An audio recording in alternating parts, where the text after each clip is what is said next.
मुसलमानों गायब की खबरें सिर्फ वही के जरिए रसूलों को मिला करती थी। मिर्जा साहब को इसका इल्म था, खुद इसको इल्म था, वो लिखते हैं, उनको पता था कि उनका ये जो दावा है, इन्हें ये जो खबरें बजरिया वही मिलती हैं, इसीलिए उन्होंने हकीकत अल वही सफ़ा 364 में लिखा है, मेरे पर खुदा ताला ने जाहिर किया था सख्त बारिशें होगी, घरों में नदियां चलेंगी, इसके बाद सख्त जल्जले आएंगे, चनाचे इन बारिशों से पहले वो वही इलाही बदर और अल हुक्म में शाया कर दी थी। वो तो खुद बता रहे हैं कि मुझ पे वही नाज़िल होती थी। इस बात को दोबारा समझ लें कि कुरान करीम ने इल्म गैब रसूलों की सिफ्त बताई है, और वो भी बजरिया वही उनको मिलता था। इसीलिए अगर मिर्जा साहब को ये इल्म बजरिया वही मिलता था तो फिर उनका दावा क्या हुआ? रसालत का। मिर्जा साहब के दावाए नबुव्वत की इब्तिदा में कादियानी हजरात की तरफ से बलखसूस एक दलील ये भी दी जाती थी कि सूरा फातिहा में मुसलमान को ये दुआ सिखाई गई है, इहदिनस सिरातल मुस्तकीम सिरातल लजीना अनअमता अलैहिम, दिखा हमको सीधी राह उन लोगों की जिन पर तूने इनाम किया।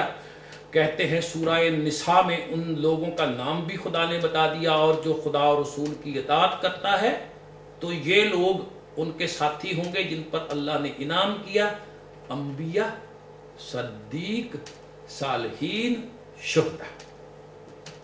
सुभान अल्लाह। ये हजरात इस आयत का इतना हिस्सा पेश करने के बाद जो फरमाते हैं वो काबिल गौर है कि जो लोग खुदा और रसूल की इताअत करेंगे वो अंबिया के साथ माअल नबीयीन होंगे। तो इसका मतलब यह है कि खुदा और रसूल की इताअत से इंसान नबियों के जुमरे में चला गया। मिर्जा महमूद साहब ने भी अपनी तफसीर सगीर में इस आयत का तर्जुमा यूं किया है, वो उन लोगों में शामिल होंगे जिन पर अल्लाह ने इनाम किया, यानी वो नबी भी बन सकते हैं। सुभान अल्लाह। इस आयत में है कि अल्लाह और रसूल की अताअत करने वाले अंबिया, सद्दीक, शुहदा, सालहीन की मैयत में होंगे, उनके साथ में, उनकी रफाकत में होंगे, वो नहीं होंगे ना वो बन सकते। इसकी वजाहत आगे जाके अल्लाह सुब्हाना ने कर दी, और ये लोग कैसे अच्छे रफीक होंगे।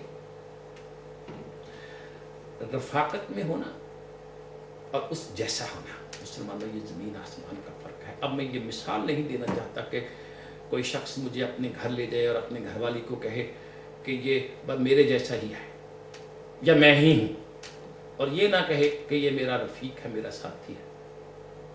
तो ये बहुत बड़ा फ़र्क है। मैं इसकी वजाहत नहीं करना चाहता।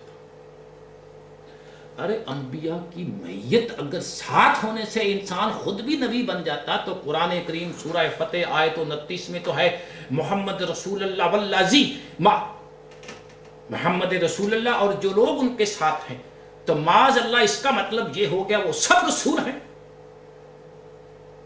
इन हजरात की इस दलील की रूह से कि जो किसी के साथ हो वो खुद वैसा ही कुछ बन जाता है, हो जाता है, तस्लीम करना पड़ेगा कि तमाम सहाबा, तमाम मुसलमान ज़िमराए अंबिया में आ जाते हैं। जमात मोमिनीन की ये दुआ कि हमें उन लोगों की राह दिखा जिन पर तूने अनाम किया, इससे ये मुराद नहीं है कि हमें उन जैसा बना दे, इससे मुराद है हमको उनकी रफाकत का सफ़र दे, हमको उनके नक्शे कदम पर चलने की तौफीक अता फरमा ताकि हम मंजिल मकसूद तक पहुँच जाए। इससे इंसान नबी नहीं बन सकता। अपनी कोशिश से मुसलमानों, इंसान अपने किरदार से अपनी जान देकर शहीद बन के शुहदा में जा सकता है, झूठ बोलना छोड़ दे सादकीन में जा सकता है, अच्छे काम करना शुरू कर दे सालहीन का नाम पा सकता है। लेकिन नबुव्वत तो, रसालत तो वह भी है अल्लाह सुब्हाना की तरफ से मिलती है, अपनी कोशिश से नहीं मिलती। कभी इंसान अब नबी नहीं बन सकता, रसूल नहीं बन सकता। इसे ही खत्मे नबुव्वत कहते हैं। अरे ये वही रफाकत है जिसकी दुआ अल्लाह सुब्हाना ने सिखाई है, क्योंकि इससे जब आदमी महरूम हो जाए तो उसके मुतल्लिक भी सूरह फुरकान आयत 27 में अल्लाह ने फरमाया اس دن ظالم اپنی انگلیاں کاٹیں گے اور کہیں گے اے کاش ہم نے بھی رسول کی رفاقت میں سفر زندگی طے کیا ہوتا، ہم نے بھی وہی راستہ اختیار کیا ہوتا جس کا علم رسول نے ہمیں دیا تھا اور جیسا راستہ اس نے اختیار کیا تھا۔ اور آخری بات یہ کہ اگر کسی کے معیت سے انسان خود بھی وہی بن جاتا ہے تو قرآن کریم میں متعدد مقامات پر ان اللہ مع صابرین، ان اللہ مع متقین، ان حضرات کی دلیل کی روح سے تو صابرین اور متقین کو خدا بن جانا چاہیے۔ یہ حضرات اپنے دلائل میں کس طرح تنکوں کے پل بناتے ہیں اور پھر اس پر سے ہاتھی گزارنے کی کوشش کرتے ہیں۔ پھر مرزا صاحب کا دعویٰ مہدی یا امام آخر الزمان ہونے کا بھی تھا۔ مسلمانوں یہ دونوں اصطلاحات بنیادی طور پر شیعہ امامیہ حضرات کی ہے۔ ان کا عقیدہ یہ ہے کہ ان کے 12ویں امام عراق کے کسی ایک غار میں چھپ گئے تھے، اب قیامت کے قریب وہ وہاں سے باہر تشریف لائیں گے، انہیں وہ امام مہدی یا امام آخر الزمان کہہ کر پکارتے ہیں۔ یہی عقیدہ تھوڑی سی تبدیلی کے ساتھ سنیوں کے ہاں بھی چلا آ رہا ہے، اور تبدیلی اور فرق یہ ہے کہ ان کے تصور میں امام مہدی عراق کے غار سے نمودار نہیں ہوں گے، کیونکہ پھر تو وہ شیعہ ہوں گے۔ ان کے امام مہدی کا ظہور ویسے ہی ہوگا۔ مرزا صاحب نے دعویٰ کیا کہ وہ امام ہیں، ایک آنے والا۔ یہ عقیدہ چونکہ دنیا کی ہر مذہبی قوم میں چلا آ رہا ہے۔ قرآن نے نبی اکرم صلی اللہ علیہ وسلم کو آخری آنے والا قرار دے کر اس عقیدہ کو ختم کر دیا ہے۔ ختم نبوت سے یہی تو مراد ہے کہ اب کسی آنے والے کا انتظار نہ کرنا، وہ آنے والا آ چکا ہے۔ اور دوسری بات یہ کہ مہدی کا ذکر قرآن میں، قرآن کی کسی آیت میں موجود نہیں۔ آنے والے کے سلسلے میں ایک عقیدہ مجدد کا بھی ہے۔ اس عقیدہ کی روح سے کہا جاتا ہے کہ رسول اللہ کی ایک حدیث ہے کہ ہر صدی کے سرے پر خدا ایک ایسے مامور کو بھیجتا رہے گا جو دین کی تجدید کرے گا۔ اس حدیث کا مسلمانوں بخاری اور مسلم میں جو حدیث کی معتبر ترین کتابیں ہیں کہیں ذکر نہیں، اور اس نظریہ کا خود ساختہ اور وضعی ہونا صاف ظاہر ہے۔ اس کی روح سے صورت یوں سامنے آتی ہے کہ 100 سال کے عرصے کے اندر دنیا کتنی ہی خراب کیوں نہ ہو جائے، خدا کسی مسلح کو نہیں بھیجتا۔ 100 سال کے بعد پورے کیلنڈر کے تحت خواہ دنیا کی حالت کیسی ہی اچھی کیوں نہ ہو، مجدد آ جاتا ہے۔ یہ حضرات مرزا صاحب کے دعوی مجددیت کی تائید میں اکثر امام سرہندی اور شاہ ولی اللہ کا نام لیتے ہیں کہ انہوں نے مجدد ہونے کا دعویٰ کیا تھا، لیکن ایسا کہتے وقت یہ لوگ بھول جاتے ہیں کہ امام سرہندی نے قید و بند کی صعوبات برداشت کرنا گوارا کر لیا، لیکن شہنشاہ اکبر کی تعظیم کے لیے جھکنا گوارا نہ کیا۔ ارے شاہ ولی اللہ نے جب دیکھا کہ یہاں کفار کی قوتیں مسلمانوں کو مغلوب کرنے کے درپے ہیں، انہوں نے احمد شاہ ابدالی کو بلانے کا اہتمام کیا۔ اس نے مرہٹوں کی قوت کی ریڑھ کی ہڈی تک توڑ دی، اور ان کے پوتے شاہ اسماعیل شہید نے داستان جہاد کا سرنامہ اپنے درخشندہ خون سے لکھا۔ ایک مجدد وہ تھے اور ایک مجدد یہ ہیں جو اپنے اشتہار میں 10 دسمبر 1894 میں نہایت فخر سے لکھتے ہیں کہ میں 16 برس سے برابر اپنی تالیف میں اس بات پہ زور دے رہا ہوں کہ مسلمانان ہند پر اطاعت گورنمنٹ برطانیہ فرض اور جہاد حرام ہے۔ اس سلسلہ میں اب کسی بحث کی ضرورت نہیں کہ وہ مجدد تھے یا نہیں۔ مرزا صاحب نے 13ویں صدی ہجری کے آخر میں مجددیت کا دعویٰ کیا تھا، اب 14ویں صدی کا آخر آ گیا ہے، اس لیے سابقہ مجدد ختم، زمانہ ختم، اب نیا مجدد آنے والا ہے۔ اس کے آنے پر لاہوری جماعت احمدیہ کا سلسلہ خود بخود ختم ہو جائے گا۔ اب چونکہ صدی کا اختتام بھی ہے، اس لیے مجددیت کے دعوے داروں نے انگڑائیاں لینی شروع کر دی ہوں گی۔ कल को जब वो अपने दावे का ऐलान करेगा तो उसके साथ धींगा मुश्ती शुरू हो जाएगी। अरे मुसलमानों, हकीकत ये है कि हमारी हालत अजीब है। हमने एक कुर्सी बिछा रखी है, लेकिन जब कोई उस पर आकर बैठता है उससे धक्कम पेल शुरू हो जाती है। कोई इतना नहीं सोचता कि इस कुर्सी की दीन में कोई सनद ही नहीं, इसे उठा क्यों नहीं दिया जाता? ना रहे बांस ना बजे बांसुरी। असल ये है कि जो कौमें जो होता चला आ रहा है उसको अपना मसलक करार दे दें, उनके यहां ऐसा ही होता है।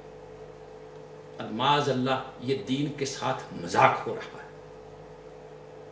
अगर मिर्जा साहब के किसी ऐसे दावे के खिलाफ एतराज किया जाए जिसकी हमें कुरान से कोई संग ना मिले, तो फिर ये लोग कहते हैं हमारे यहां होता चला आ रहा है, यानी अपने इस्लाफ का मसलक पेश कर देते हैं। और अगर मिर्जा साहब का दावा ऐसा हो जो असलाफ के मसलक के भी खिलाफ हो, तो ये हजरात कह देते हैं कि ये असलाफ अपनी फिक्र और क्यास से ऐसा मानते थे, मिर्जा साहब खुदा से इल्म पाकर दावा करते थे। अब फिर ये जाहिर है कि इल्म खुदाबंदी के मुकाबला में इंसानी फिक्र और क्यास कुछ हकीकत नहीं रखते। मेरे दोस्तों, मेरे मोहतरम बुजुर्गों, कोई अकीदा, कोई नजरिया, कोई मसलक किसी का भी हो जो कुरान के खिलाफ है, गलत है, खा इसकी निस्बत कितनी ही बड़ी और कितनी ही आला शख्सियतों की तरफ क्यों ना कर दी जाए। कुरान मजीद ने शख्सियतों को सनद हुज्जत करार देने की सख्त मुखालफत की है। उसने असलाफ के मसलक को बतौर सनद हुज्जत पेश करने वालों के मुतल्लिक फरमाया, सूरह बकरा आयत 170 और सूरह लुकमान आयत 30। जब इनसे कहा जाता है खुदा की किताब का इत्बा कर, तो ये कहते हैं नहीं, हम तो अपने बुजुर्गों के मसलक ही का इत्बा करेंगे। और बुजुर्गों के मुतल्लिक कुरान मजीद ने कहा है तुम्हारे लिए इतना ही अकीदा काफ़ी है कि ये लोग अपने अपने वक्तों में दुनिया में आए थे, चले गए, इनके अमाल उनके साथ चले गए। तुम्हारे अमाल तुम्हारे लिए, हम तुमसे ये कत्तन नहीं पूछेंगे कि उन्होंने क्या किया था। लिहाजा बुजुर्गों का कोई कौल, कोई अमल किताब अल्लाह के मुकाबला में सनद करार नहीं पा सकता। यही दीन की असल बुनियाद है। लेकिन इस मकाम पर हम इतना वाज़े कर देना चाहते हैं कि आप कश्फो इल्हाम, खुदा से हम कलामी, मुजद्दिदियत, इसकी जितनी चाहे मिसालें दें, इनमें से किसी ने यह दावा नहीं किया था कि जो मेरे दावे को नहीं मानता वो दायरा इस्लाम से खारिज हो जाता है। आज तक किसी मुजद्दिद, किसी गौस कुतुब कलंदर या इस किस्म के किसी इंसान ने इस्लाम में यह दावा नहीं किया कि जो मुझे नहीं मानता काफिर है। यह दावा सिर्फ मिर्जा साहब ने किया। इसीलिए मिर्जा साहब के दावा की हैसियत इन हजरतों के दावों से यकसन मुख्तलिफ है, जिन्हें अहमदी हजरात हजरत मिर्जा साहब के दावा की तायद में पेश करते हैं। ये बहुत मुख्तलिफ है। अब हम मिर्जा साहब के उस दावे की तरफ आते हैं जिसकी बुनियाद पर इस तहरीक की पूरी इमारत उठी हुई है या खड़ी है। वो है मसीह मौद का दावा। मसीह मौद का यहूदी तसव्वुर ना कुरान में मिलता है, ना इस्लाम के सदर अव्वल में मिलता है। मसीह मौद का नजरिया सबसे पहले यहूदियों ने अपने अयाम असीरी में वज़े किया था, जब उन्हें अमीर की कोई किरण नहीं नजर आती थी। इसके बाद इसे ईसाइयों ने अख्तियार किया। उन्होंने हजरत ईसा को फरमाया कि सलीब पे वफात नहीं पाई बल्कि जिंदा चले गए। वो जिंदा आसमान पे हैं। अब दुनिया के आखिरी जमाने वो आसमान से नाज़िल होंगे और ईसाइयत का आलमगीर गलबा कायम करेंगे। जबकि अल्लाह सुब्हाना ने कुरान करीम में इरशाद फरमाया है, हम तुम्हें मौत देंगे फिर अपनी तरफ उठा लेंगे।